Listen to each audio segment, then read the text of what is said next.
What's going on, everybody? Welcome into the Blazers Uprise Blazers Uprise Live. Eric might be a little laggy throughout this stream, FYI.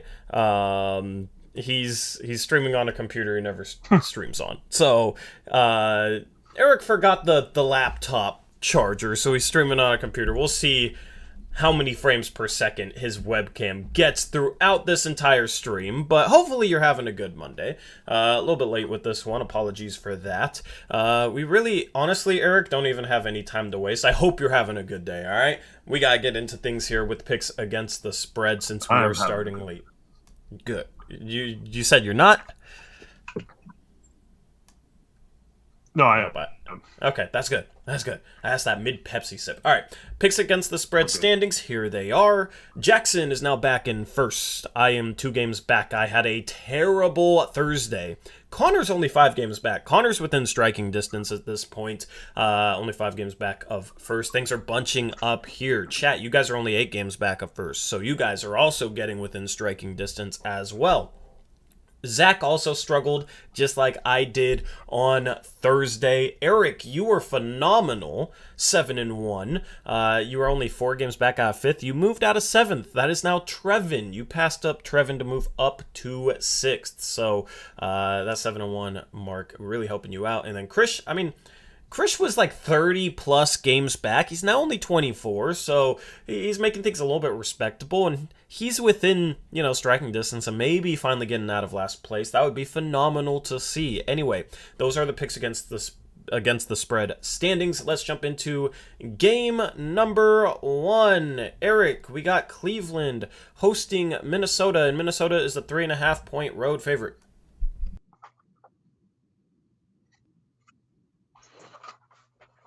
Just checking real quick for any last-minute updates. So for the Cavs, they're without Garland, LeVert, Sexton, and Rondo. The Timberwolves had Beasley listed as probable, but that was the only person listed. But he is no longer on the injury report now, so he's good to go.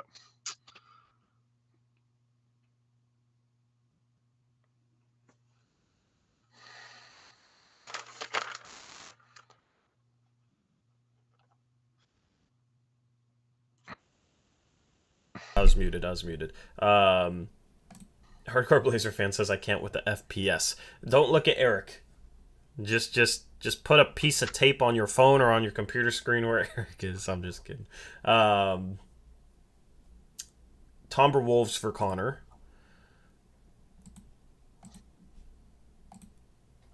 Minnesota for Zach.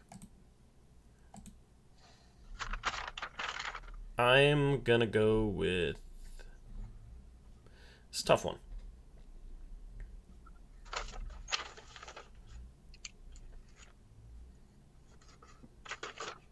Wolves, who are you going with, Eric?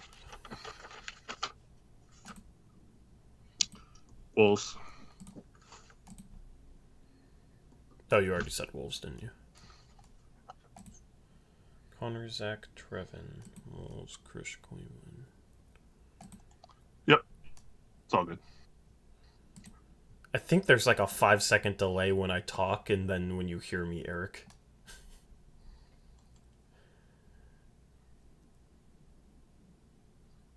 Probably. Yeah, there is. This is like Gabe on trade deadline stream. All right, well, we'll do the best job we can do. Stream might be a little bit shorter today. I'm gonna go with Minnesota. Jackson is going with. Did Jackson send picks? Is Jackson here?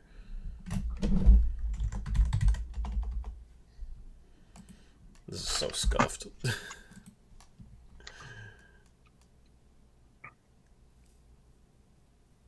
You're not Eric Connor, you're Connor. It says so on the graphic. You're Connor.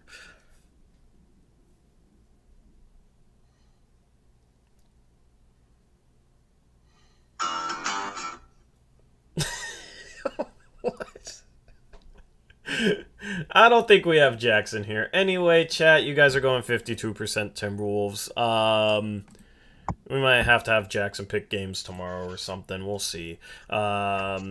So everybody's Timberwolves. Krish is Cavs, and Jackson is MIA. All right, game number 2. You got Orlando versus Indiana. Orlando is a 2.5-point favorite. Eric, what is the injury situation? Jay Warren, TJ McConnell, Ricky Rubio, Miles Turner all out. Lance Stevenson was doubtful for the Magic. Mo Wagner, Jonathan Isaac, Bol all out. And someone I did not mention is Markelle Fultz. He is playing tonight, but on a 16 to 20 minute restriction. Yep. I'm going Magic.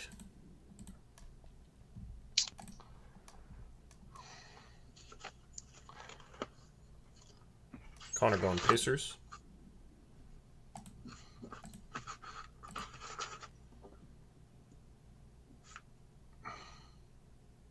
I'm going Pacers. All right.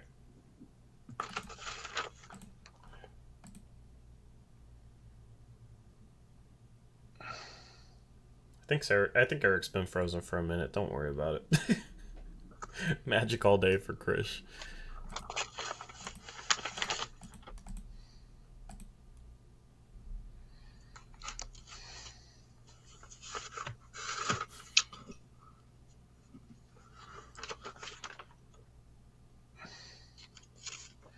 Connor. All right, waiting on Zach. Waiting on Trevin. Zach goes Pacers.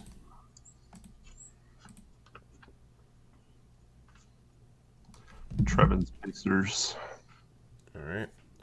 And chat is Pacers.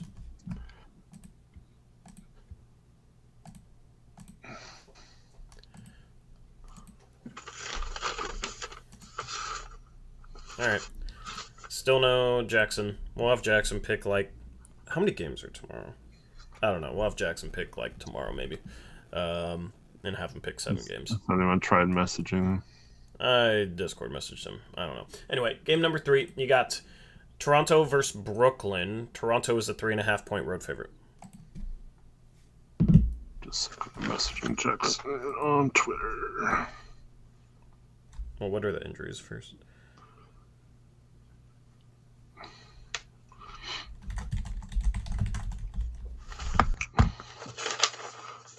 What game are we on? I'm not able to watch the stream. Toronto, Brooklyn. Too slow for my computer. So, all right, minus 3.5. Yes.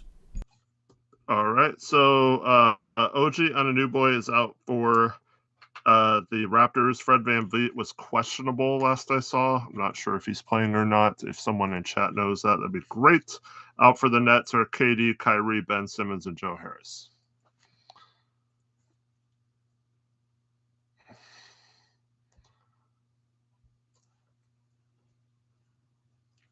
I'm Toronto.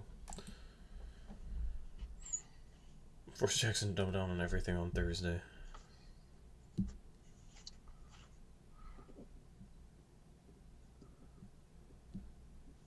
Raptors for Krish. Raptors. Okay. Eric, Connor, and Krish are Raptors.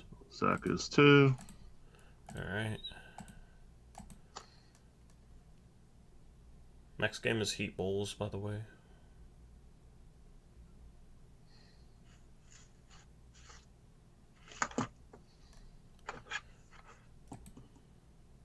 Trevin Raptors. And chat is going Raptors as well. All right, cool. Clean sweep. Still no Jackson. Bulls, Heat. Miami is a 4.5-point home favorite. So the Bulls are without Lonzo Ball, Alex Caruso, Patrick Williams, Vucevic, and Derek Jones are both probable, so they should play. Out for the Heat are Caleb Martin, Kyle Lowry, Markieff Morris, and Victor Oladipo.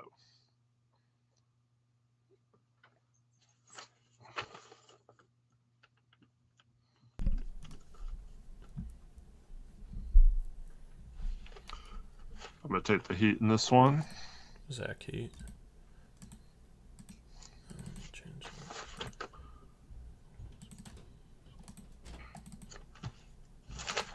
Okay, you and Zach are Heat. I'm gonna go...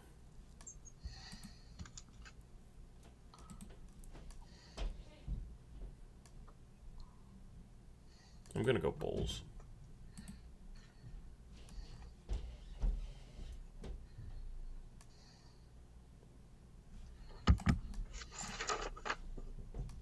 Chris is going Bulls.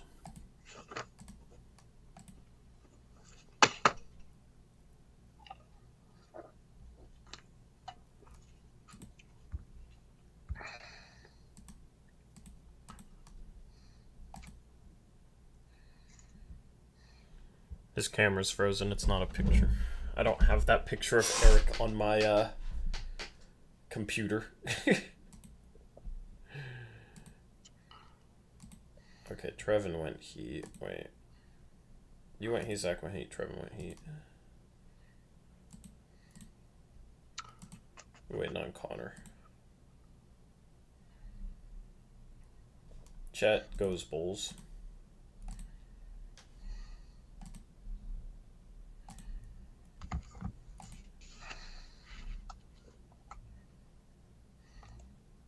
And still waiting on Connor.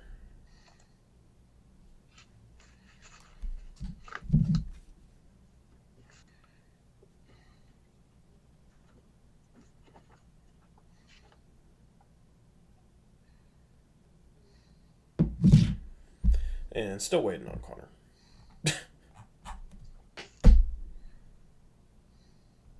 Oh, Eric, you're unfrozen. You're back to life. I paused my video and then turned it back on and it worked. Oh, well, welcome back. Oh, okay. Alright, Connor. If anyone has Jackson on like Snapchat or anything like that, try to get a hold of him.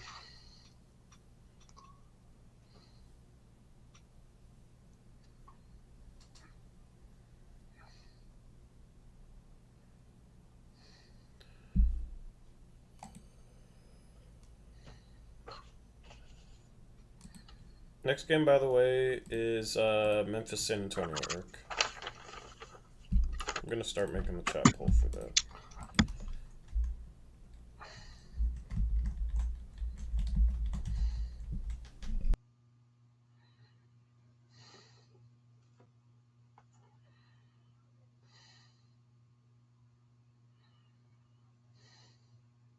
Alright, Connor goes Bulls.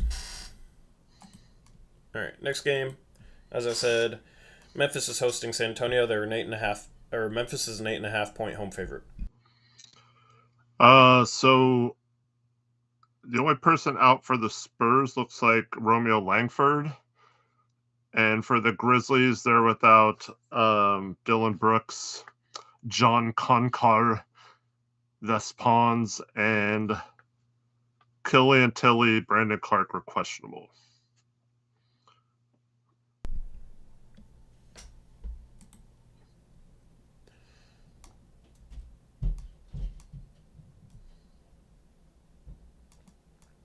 I'm going Grizzlies.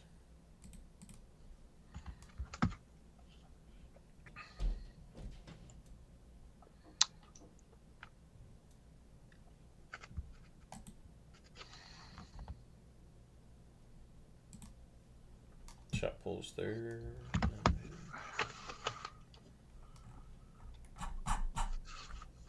What are you going with, Eric? I'm going to take the Spurs. All right.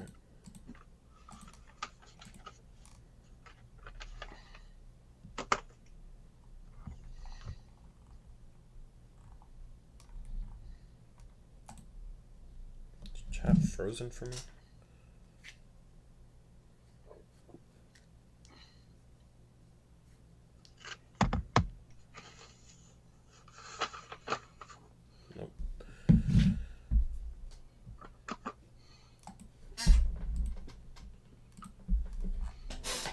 Alright, Trevin's Memphis, Connor Spurs.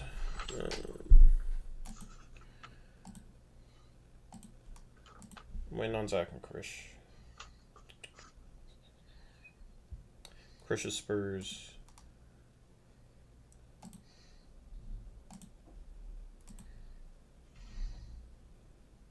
I am rooting for the Spurs, to be honest with y'all. Zach is Grizzlies, and then chat is Grizzlies. Do I need to keep track of percentages? I have them all except for the first game, the Pacers Magic one. All right. That one was close, I think. I don't remember. Anyway, game number 6, Milwaukee's hosting Charlotte. Milwaukee's a 10.5-point home favorite. So Hornets are without Gordon Hayward, Jalen McDaniels, Nick Richard, and James Bouknight, and Cody Martin's a game-time decision. For the Bucks, we have Brook Lopez, Pat Connaughton out, and George Hill questionable.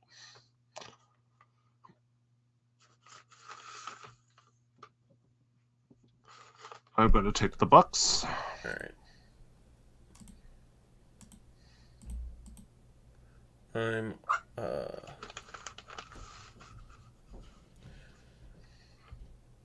gonna take the Hornets. Give me the points with that. Trevin's going Bucks.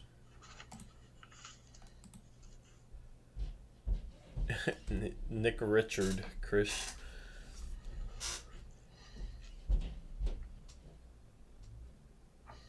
Connor's going Hornets.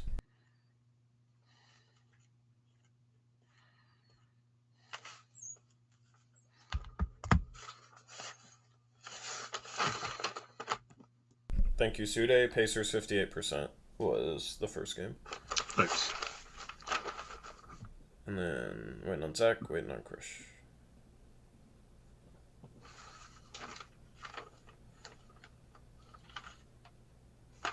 He sounds important. If he's out, give me the Bucks. Okay, Chris is going Bucks.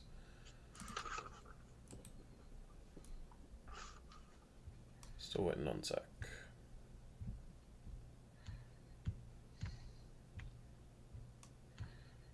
Last game is OKC Kings. Chat goes Bucks. Zach goes Bucks. What was the percentage? For the Bucks, 70%. And who did Trevin take? Bucks? Trevin took the Bucks, yes. Game number 7 is OKC hosting the Sacramento Kings. The Kings are 5.5-point road favorites. So the Kings are without Terrence Davis, and Rashawn Holmes is questionable.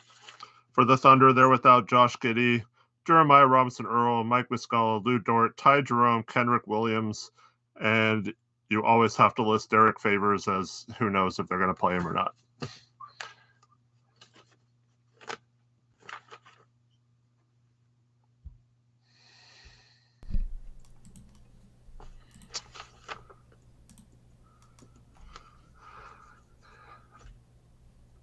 Krish, do not post fake stuff in the chat, dude.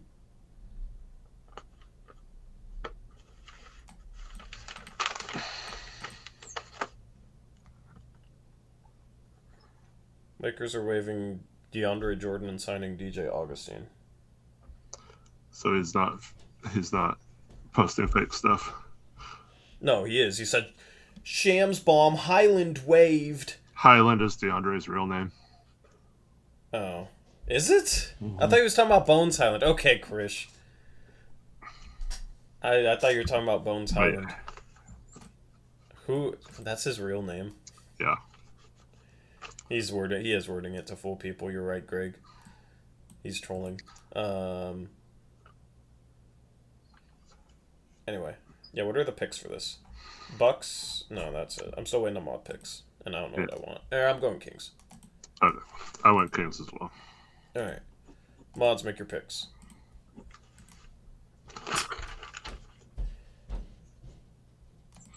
They were the Nuggets would never waive Bones Highland. He's guaranteed next year.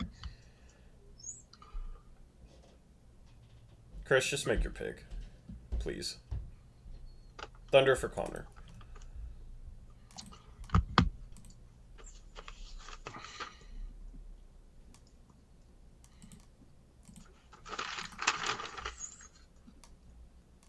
Stop worrying about Wenyen Gabriel signing a 2A with the Lakers. Make your pick. Please. Zach goes Thunder.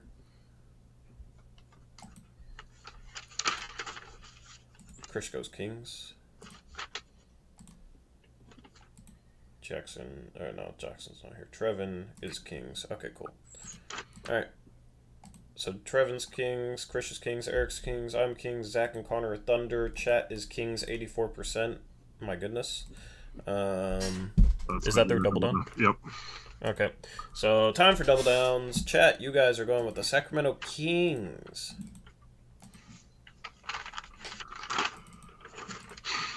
Screw it, I'm also going to go with the Sacramento Kings.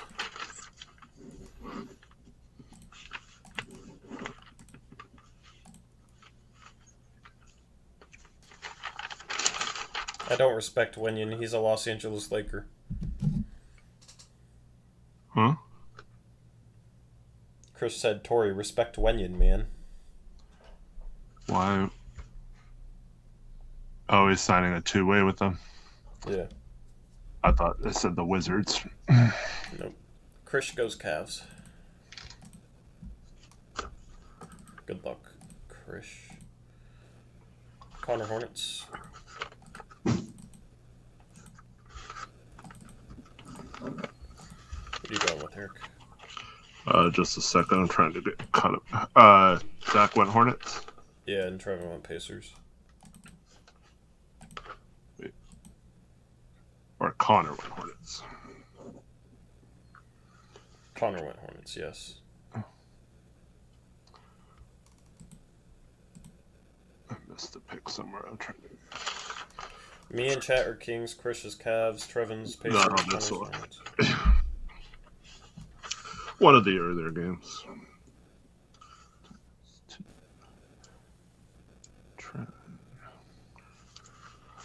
Yes, you didn't go Hornets, Zach, yes.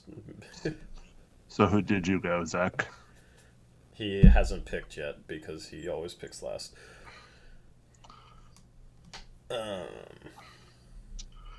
I am gonna go. I'm gonna go opposite Chris and take the Timberwolves as well. Alrighty.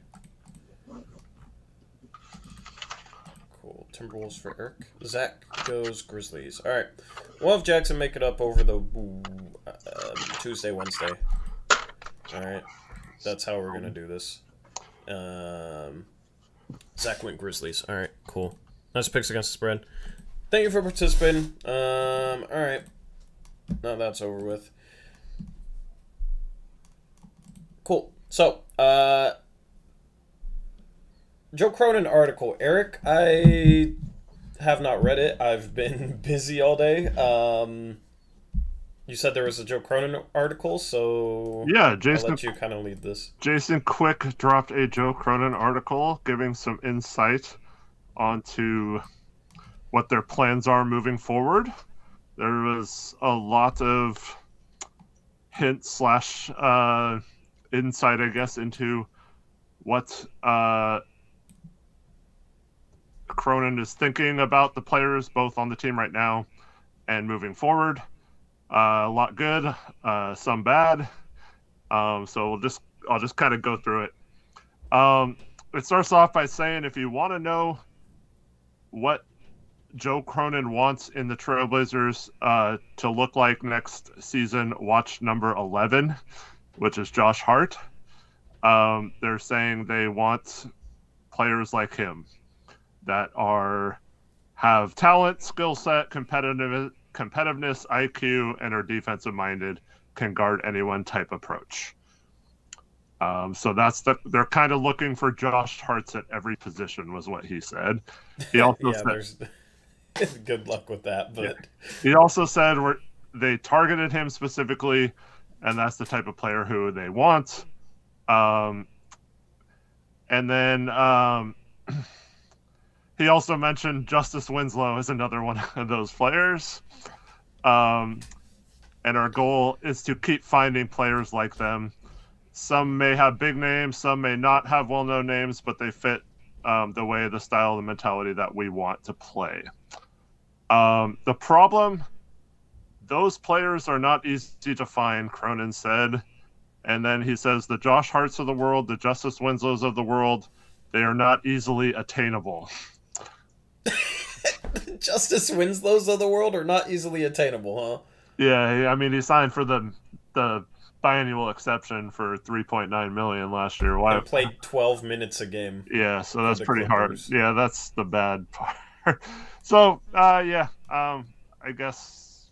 I mean, the gist of it, I don't even necessarily disagree with. It's just like, It's just. I mean, we all know that Winslow could have been a throw-in in a trade, right? And he had no value in that trade. But it sounds like we valued him in a trade, and that's why we didn't get a first-round pick out of it or anything. yeah. And then, just want to make sure I give proper credit. This is Jason Quick's article today in The Athletic, with speaking about Joe Cronin, and he has quotes in here from Joe Cronin himself. It's a good article. I suggest you read it if you have a chance. So much of Cronin's ammunition for this offseason came via his trade deadline deals, which he created salary cap flexibility. He has $21 million trade exception, and he could possibly have as much as $40 million in cap space to pursue free agents. Or you can't have both. In a lopsided trade. Okay. You can't have both, bro. I'm so annoyed by the media not knowing what the hell they're talking. You can't have both. Well, okay. We don't have any cap space because I haven't even gotten to the meat of the article yet. So. Oh God. So. Okay. Yeah. Okay. So, counted in that flexibility is Joe Ingles, who was acquired. Blah blah blah. They have his bird rights. And he said that trade was absolutely about the player. Joe is a good player. He has a unique mix of talent, skill set, and mentality we're looking for. So he compared him to like the Hart, Winslow type guys, and that they'll look to re-sign him. So we talked about being creative and using part of that mid-level exception, right? Maybe to do that this year, but I don't think that's going to happen really. But so he counts as like a $19 million cap hold, so you'd have to sign him right away. So let's just say we sign him for $8 million or something next year. He would count as $19 million until we signed him. We could sign him, and then we'd have a little bit of time in the moratorium to work around that. But so it's still $8 million towards that. So we're already down to $40 million if we want to keep Ant's cap hold. So adding another $8 million on that, so now we're down to $32 million, right? Mm-hmm. And that's just Ingles and Ant. Does that count Hart too? No, it doesn't count Hart, which I'll get to in a minute. But okay, if they said that about Hart, right? They're obviously keeping him, right? Yeah, obviously. So now we're down to $20 million in cap space, which is less than the trade exception. And anything you can do with that cap space, you can do with that trade exception and keep the MLE. Whether it's sign and trading for someone, whether it's acquiring salary via trade and not trading anything else. And if you have less than $20 million of cap space, you effectively have no cap space because it makes no sense to use the cap space, give up the MLE when you have a $20 million trade player exception. And even if we let Ingles walk, that's $28 million, right? So we're at $28 million already, right? Down to that, and that doesn't include Nurk. This article does not talk about Nurk at all, which was surprising a little bit. But Nurk, I mean, we're not going to sign him for less than, like $12 million would probably be on the low end. So if you include Nurk, we're down in the teens anyway in cap space, or maybe $10 million or so. And so for this plan, everything he's saying in it is fine. But then don't pretend you have cap space, because we don't. It's just so dumb. But anyways, there is no gray area when it comes to Anthony Simons. The Blazers will have the right to match, and Portland will do whatever it takes. I asked Cronin if he was concerned about recreating some of the same issues that plagued Portland in the past, particularly the small backcourt. Cronin's level of concern regarding a Lillard-Simons backcourt, 0, Cronin said. I would vote to play Ant at center if it was the only way to get him minutes. He's that good. So he has no issues with pairing Dame and Ant. Quick, however, I heard on a radio show last Thursday say that he has major concerns about it. Who cares about Quick's concerns, man? The dude is off the wall just like everyone else. Yeah. And then he was then Quick asked a really good question about whether he'd be concerned with Lillard, Simons backcourt with Hart at small forward. And so, I mean, once again, this means Hart staying, right? They're talking about him like he's a key piece, so they're gonna pick up his contract. But Cronin says size-wise he would be concerned, but he's concerned with putting enough talent on the roster first. The trades have solved some of the issues as far as financially exact what position they play. We have to balance the roster, no doubt, but the number one thing is we have to get more talent and can't take talent for granted. So, okay, I like that he pretty said good that. answer there. Yeah. Yes. So, like I said, some good, some bad in this article.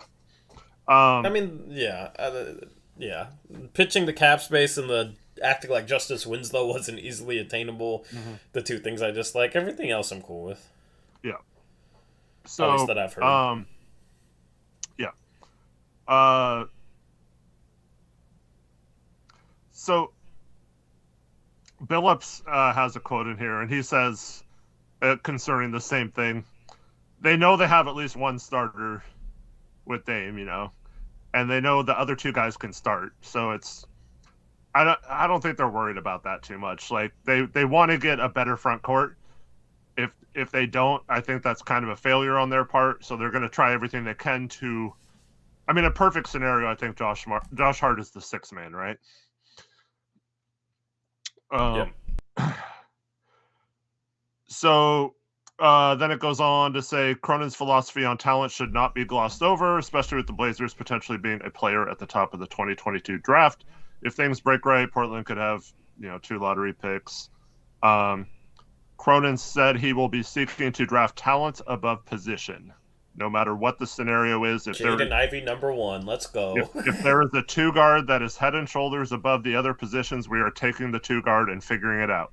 We can't dismiss the talent part, to be able to compete at the level we want to compete at. So his message throughout this is he just wants to acquire as much talent as possible this summer, which I agree with as well. You kind of have to balance the roster somewhat, but you also take the best player in my mind. But that brings us to the rest of this season and the Blazers' attentions. Obviously, they're not really looking to win. Cronin said he wants to build a competitive environment, a culture of winning. Winning is a habit, and unfortunately so is losing. So he worries about creating bad habits, but he also wants us to focus on the big picture, and they're completely locked in on next year, not this year. So, and he said he was like that behind the trade deadline moves as well. So he says we'd love to compete, but it's hard to think about. It's hard to think about not making the playoffs or losing in the play-in, but they also need to be smart. So he's kind of taking the diplomatic approach, which is fine. You can't really say otherwise. You can't scream we're tanking. Yeah. He believes if he puts the right players around Chauncey, we'll have success. This is where it also gets kind of shady. The 4-game winning streak gave us all buy-in. I think everyone saw it and felt it. So now we know what it looks like, and we would love to build off it and continue the positive momentum. But we can do that this summer. So they were all impressed with the 4-game winning streak, Tori. I know you're going to be sad to hear that. But so are they shocked at this 2-game losing streak where we lost by 30 both times? Or I don't know. I think since Nurk and Winslow was out for one of them, I don't know, maybe.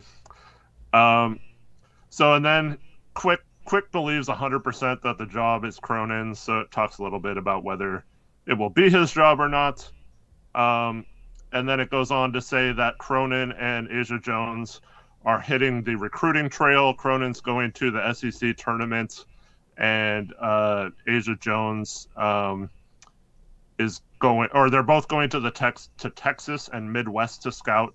And then Cronin's going by himself to the SEC tournament, and Asia Jones is going to the Pac-12 and West Coast Conference tournaments. And then the Blazers also have Andre Patterson and Bill Branch as they'll be in charge of certain regions and have their eyes all over games across the country. Cronin's goal is to watch as many lottery caliber players as possible while envisioning them on his new look Blazers. It will be a Blazers team with a heel Lillard, a rising star in Anthony Simons, and some grit and grind players who play both offense and defense. Players like number 11 is how he ended the article. Myers Leonard? No. Sorry, don't. Ennis Canner? So yeah, so like I said, some good, some bad. I got a much better feeling from the article that, because I was worried we are gonna do something dumb with the draft picks and trade them for Jeremy Grant or something like that, and so now I'm a little more confident that maybe we're comfortable maybe going the draft pick route, especially if we get two top 10 picks, especially if a bigger trade doesn't develop, and I don't think we're gonna just say, oh, we can't have two rookies or whatever, we have to trade them. So I feel a little better about that, I guess, but I also don't feel better that they value or think it's hard to acquire certain players that shouldn't have been very hard to acquire. Yeah, that's not good. That's intriguing. Kind of confirms most of what I believed. Mm-hmm. It's overall, I don't know. I don't really have any qualms with that. The Justice Winslow big hard to acquire thing is cringe, but it doesn't make me worry, Yeah. So, actually, I was worried that they were just going to be like, oh, we just need guys that play hard and play defense, and they weren't going to go for overall talent. So this kind of calms my concerns with that, because we still need more offensive talent. Dame and Simons can't just carry this offense. We need two-way talent. We need guys that on a big stage can create shots for themselves and others outside of our backcourt. Because right now we don't have that outside of our backcourt. We don't have a forward that can really handle the ball and create for himself, let alone for teammates. Like Josh Hart, I think, is the third guard next year. Maybe you could say, oh, well, if he plays some forward, he could be that forward. But I would like somebody who's a little bit better shooter there, too. And I think Hart should be the third guard next year. So we got to go out and find a forward that fits that bill. It could be through the draft. It could be through trade. I don't think it will be through free agency. This year's free agent class isn't that good. And as we've laid out multiple times, it makes no sense to chase cap space, and we're not going to chase cap space. We could maybe sign and trade for somebody using the $21 million TPE, but I think it's more likely to come via trade. Like maybe, I don't know what Atlanta's plans are this offseason, but maybe you can get Bogdanovich on a discount for taking on his $18 million salary. Bogdanovich can kind of shoot, create his own shot, and is an okay defender, 6'6". He can play the three. So maybe, a guy like that makes sense. He's one of Dame's guys. That's just a name to toss out there that we haven't really talked about much. But overall, it's a situation where they need to find talent at the forward spots on both sides of the court. Yeah, and I still believe that that's through the draft is the best way to do that. And I think you can get one of those guys with the mid-level exception. So whether that's Kyle Anderson or Kyle Anderson's kind of like Justice Winslow, I guess, but he seems like the kind of guy that they're looking for, Yeah, that makes me cringe though. Yeah. I don't want Kyle Anderson. Yeah, maybe Otto Porter Jr. that Randall Pink Floyd mentions, but he also turned down more money to sign a minimum, so you don't know where he's really at in terms of gettable for a team like Portland. I know we tried to get Kelly Oubre last summer. Maybe we, trade for him and he fits into our trade exception. We also have a couple smaller ones, $6.5 million and a $3.5 million, I believe. So we have a couple options there as well in terms of like some lower end talent, or maybe some players on rookie deals that you want to take a swing on, like a Keon Johnson if he was available. Those are the type of trades we should be looking at, like how we got Mo Harkless, right? Not using Keon Johnson as a guy, like a piece as for an actual trade. yeah, so there's plenty of options. But I when I look at this draft, the lottery at least, I just see so many guys potentially that would fit that narrative that are good on both sides of the ball, starting with, the two players we've always debate at the top of this draft, Jabari and Chet. Obviously, if you get one of those guys, I think they both fit that kind of mindset of both playing on both ends of the court, and they both have a super high ceiling, so the talent's there. If we don't get a top pick, you know, he mentions guards, so Jaden Ivey and Johnny Davis, players like that, play both ends. So I mean, I wouldn't be surprised if we ended up taking one of those guys if It's we just got like, the how fourth do or you fifth figure it out from there, Yeah. though? You say, we'll figure it out. Like, you gotta play Josh Hart at the 3 then, and then Jaden Ivey or Johnny Davis would be your third guard, or you play Yeah. them at the 3. Like, Yeah. you're gonna be undersized at the 3, too, Right. in that situation. Yeah, Maybe it's fine, maybe it's not. I don't know. or maybe you then use Josh Hart as a trade piece. I don't know. Yeah. But it doesn't sound like they do that. Yeah. Jaden So- Ivey does not play both sides. Jaden, what? Max I Buckley. don't agree with that, but Jaden. Are you Jaden, saying he doesn't play offense? Because he's a good defender. Yeah, he's good on both sides of the ball. All right, Yeah. but yeah, but like guys like AJ Griffin, Tari Eason, those kind of guys, I think would all fit that mentality. So there's plenty of guys we can get in that range that have a motor and can really play both ends. So I think if we get in a position to get any of those guys, I think we'll be fine and we'll probably keep the picks. The problem becomes, once again, we're dependent on both of those picks conveying, because if the New Orleans pick doesn't convey, then we lose a trade asset to help attach to that trade exception, or one of them to kind of get. So that hurts that regard. I know we can attach the Milwaukee pick then, but it's not quite as good. I mean, there's four outcomes, Eric, from the draft lottery. All right? Starting with bad, which would be we don't get into the top 4 with our own pick, and then we lose the Pelicans pick. Either they get into the top 4 or they make the playoffs. Okay, that's the bad scenario. The We'd have like the 10th pick, and no, and that's it. Yeah. The okay scenario is like we don't get into the top 4, but we also get the Pelicans pick, so we end up with like 9 and 10 or something like that, or 8 and 10. Like, that's the okay scenario. The good scenario would be our pick jumps into the top 3, but then we lose the Pelicans pick. Yeah. But I think that's good, because like we would trade 8 and 10 in order to get into the top 3, right? So that's the good scenario. And then the best case scenario, the great scenario, would be our pick gets into the top 3, and then we also get the Pelicans pick at like 9th or 10th. Yeah. So we end up like, if we ended up with like 2 and 10, that would be phenomenal. That'd be great. So that's basically the 4 different outcomes from the draft lottery. Yep. Yeah. As long as we move up, I guess I can live with that. So here's what I've been thinking about.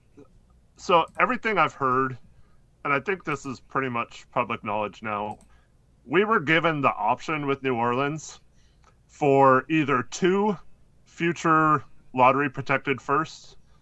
So like probably the Milwaukee pick lottery protected, and probably either one of the Pelicans picks or one of the Lakers picks a lottery protected, right? So we would have had 2 future firsts, or the choice of getting the potential lottery pick from them this year, right? With slight protections on it. So if that was our choice, right? Yeah. Why would we not negotiate? Why wouldn't we just say, okay, how about this? We either get the lottery pick, but if it doesn't convey, then we get those 2 future lottery protected picks. Yeah. I mean, I was thinking about that actually. Because then we'd have yesterday. 2 firsts. That we'd have like 2. Yeah. We could do one in each trade and use 2 different ones and part of our trade exceptions or whatever. And I almost wonder if it was like New Orleans was like, the only way we'll give you the chance of getting our lottery pick is that if it doesn't convey, then we only have to give up 1. And they thought, oh, we're going to make the playoffs with CJ, and that's how we can give up less for him.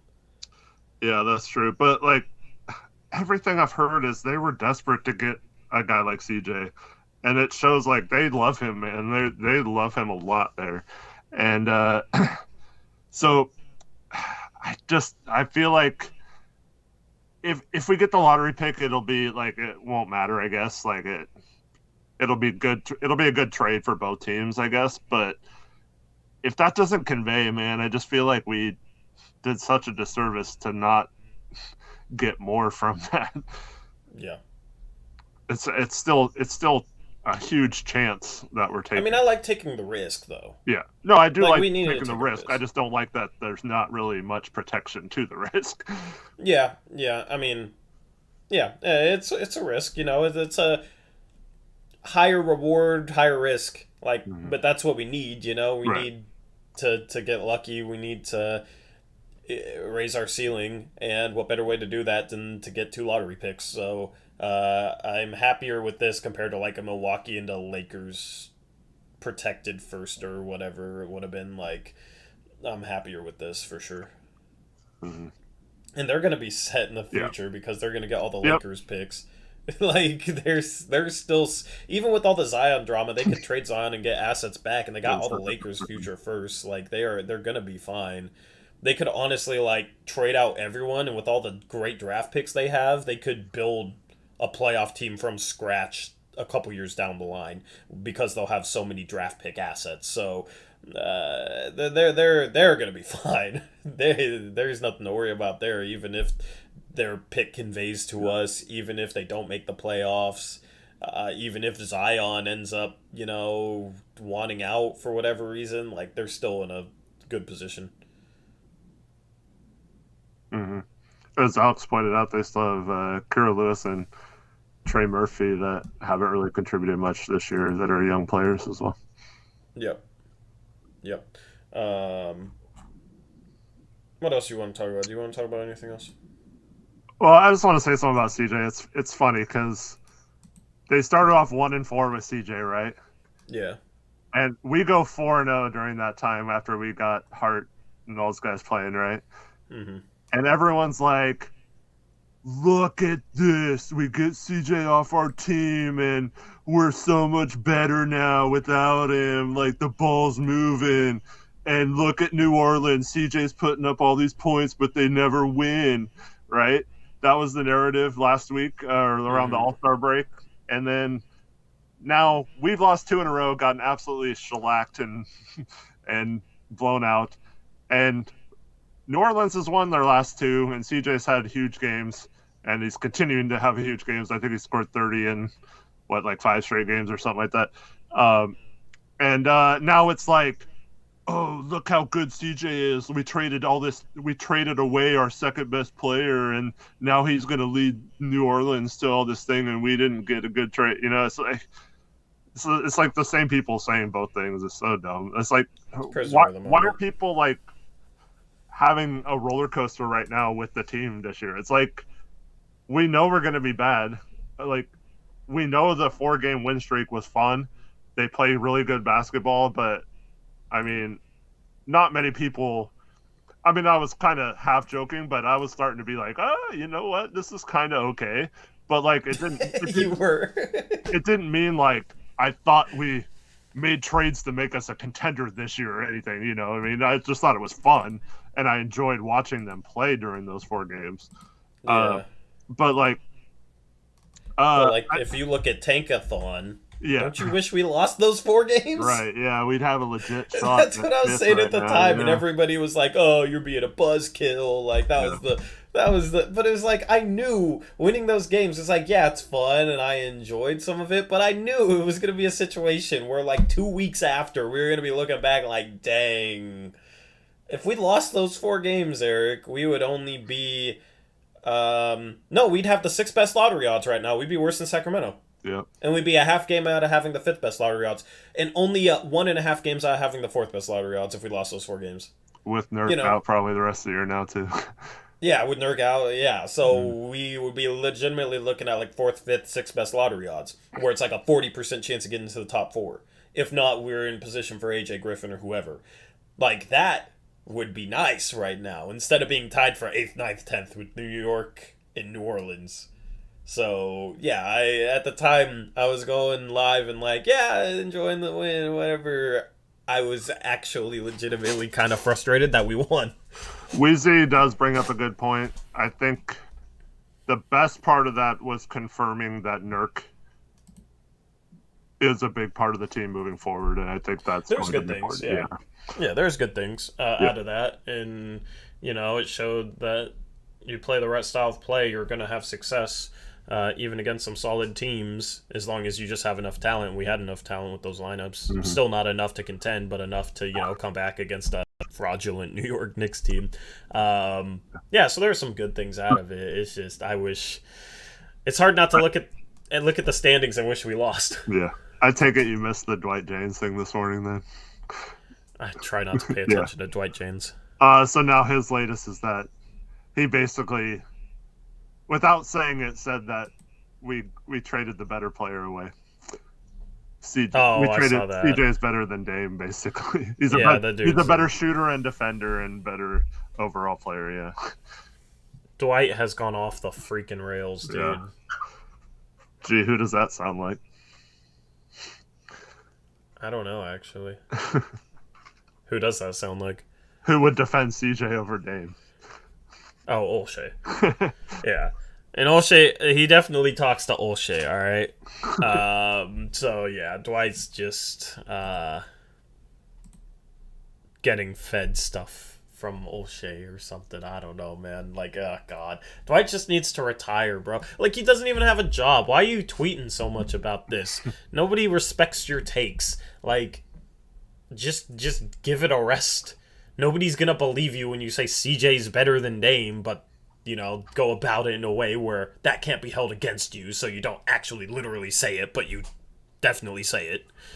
I mean, it's fine. Just don't act like it's fact. Or why are we giving him attention, though? You know what I mean? Like, just stop giving him a platform. Just stop paying attention to Dwight James. If you don't like what Dwight James tweets about Dame, or they think CJ's better than Dame, just mute him. I've been paying attention to him. I'm about at the point where I'm going to mute him. I think everybody else should just mute him. Easy. Yeah. He's about to get on our no posting in the GC list. Yeah. He's about to get that honor. And it sucks because he used to ask good questions and be like, good job, Dwight James. Way to hold the style of play accountable. And then he's completely gone off the deep end. I can't defend him anymore, man. Mm-hmm. He's gone. He's too far gone with the Dame hate. It doesn't make sense to me, but whatever. Anyway, anything else you want to touch upon? No, thank everyone for listening. We'll be back Wednesday night after the Blazer game against the Suns, right? Oh, you might be on. I might be on. I'll be on Valley Pod, yeah. We'll see. If you want to watch Tori's reaction to our awesome performance against the Suns live, you can check out the Valley Pod and watch it as it happens. Yeah. We're going to drop an article after this, college basketball-oriented article, games to watch, bracketology, and whatnot. The stream was late because I was trying to finish that up, but my file sizes for the graphics are too large, so it takes forever to kind of save them and put them in. So, college basketball article on the website. I will tag everybody in the Discord. If you're not in the Discord, you can join the Discord by using this link. I will copy-paste this link. I'll put the link in chat. If you want to join our Discord, you can get notified whenever we drop anything, or follow us on Twitter at ToryJonesYT. Or follow us on Twitter at BlazersUpriseYT. I put my own handle in that. No, follow BlazersUpriseYT to know when we drop it. So yes, college basketball article coming after the stream. Hopefully you guys enjoy that. It'll give you games to watch. A couple of prospect notes. Who are your prospect notes on, Eric? I haven't looked into them yet. I did it on, actually, it was Chet and Paulo. Oh, that'll be interesting. I started at the top. I wanted to, because those games from Saturday were fresh on my mind, so I wanted to write about that. Yeah. So that'll drop right after the stream. So definitely go check it out, BlazersUprise.com. I'll tweet and tag people in the Discord once it's live, so hopefully you guys check that out. Anyway, we'll be live again Wednesday on Valley Pod, at least for me. Live play-by-play, and then post-game show, and then we have another couple days off. So the streams are kind of spaced out right now. Won't catch you guys tomorrow. We'll catch you guys on Wednesday, hopefully with one of those 2 streams. With that being said, that's a wrap for this episode of Blazers Uprise Live. Thank you for tuning in. As always, peace out. Go Blazers.